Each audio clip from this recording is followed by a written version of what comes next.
வணக்கம். சினிமாவுல பொறுத்தவரைக்கும் ரஜினிக்கும், விஜய்க்கும் தான் போட்டிய அப்படிதான் சொல்லியாகணும். ஏன்னு கேட்டீங்கன்னா இப்ப அதுதான் போயிட்டுருக்கு. அதாவது சூப்பர் ஸ்டார் ரஜினிகாந்த் அவருடைய நடிப்புல இந்த கூலி திரைப்படம் நீங்க எல்லாரும் பார்த்திருப்பீங்க. ஓகேங்களா? 1.82 மில்லியன் புக்கிங்ஸ் பார்த்தீங்கன்னா ப்ரீ புக்கிங்ஸ் பண்ணியிருக்கு. இப்போ வரைக்கும் பார்த்தீங்கன்னா தமிழ் சினிமாவுல ரிலீஸ் ஆன படங்கள்ல அதுதான் நம்பர் 1 பிளேஸ்ல இருக்கு. 2ண்ட் பிளேஸ்ல விஜய் அவர்களுடைய படங்கள் இருக்கு. லியோ. 3 பிளேஸ்ல விஜய் அவருடைய படங்கள் இருக்கு. கோட். 4த் பிளேஸ்ல ஜெயிலர் இருக்குங்க. அதாவது ஜெயிலர் திரைப்படத்துக்கு பார்த்தீங்கன்னா ஸ்டார்ட்டிங்ல ஹைப் கம்மியா இருந்துச்சு. படம் ரிலீஸ் ஆனதுக்கப்புறம் ஹைப் எகிறிருச்சு. அது வேற எங்கேயோ போயிருச்சுங்க. ஓகேங்களா? இப்போ வரைக்கும் பார்க்கும்போது 5வது இடத்துல அகைன் பார்த்தீங்கன்னா விஜய் அவருடைய படம் இருக்கு. ஜனநாயகன். ஓகேங்களா? 6வது இடத்துல விடாமுயற்சி. 7த் பிளேஸ்ல வேட்டையன் 459K அப்படிங்கிற மாரி போயிட்டுருக்குங்க. ஸோ இப்போ பார்த்தீங்கன்னா, ஜனநாயகன் அப்படிங்கிறது ஜெயிலர் திரைப்படத்தோட புக்கிங்ஸ முந்திடும். ஓகேங்களா? அதுக்கான வாய்ப்புகள் இருக்கு.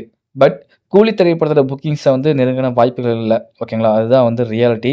ஸோ கூலி திரைப்படத்தோட வசூல தொட முடியாது ஜனநாயகன் திரைப்படத்தால. அது அப்படிங்கிறது நிலவரம் புரிஞ்சிருச்சு.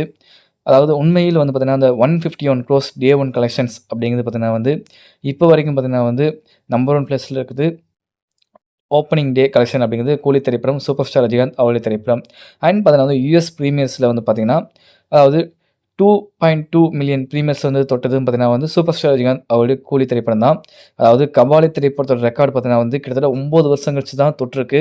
அதுவும் சூப்பர் ஸ்டார் ரஜினிகாந்த் அவருடைய கூலி திரைப்படம். ஸோ இத மீண்டும் பார்த்தீங்கன்னா செய்யணும்னா ஜெயிலர் 2 திரைப்படம் வந்தா மட்டும் தான் முடியும்னு நான் நெனைக்கிறேன். ஸோ நாளைக்கு படம் ரிலீஸு. ஜனநாயகன் திரைப்படம் சூப்பர் ஸ்டார் ரஜினிகாந்த் அவருடைய ஜெயிலர் திரைப்படத்த வசூல தொடுமா? அப்படின்ற கேள்விக்குறியாவே இருக்கு. ஆனால் வாய்ப்புகள் குறைவுதான் நெனைக்கிறேன்.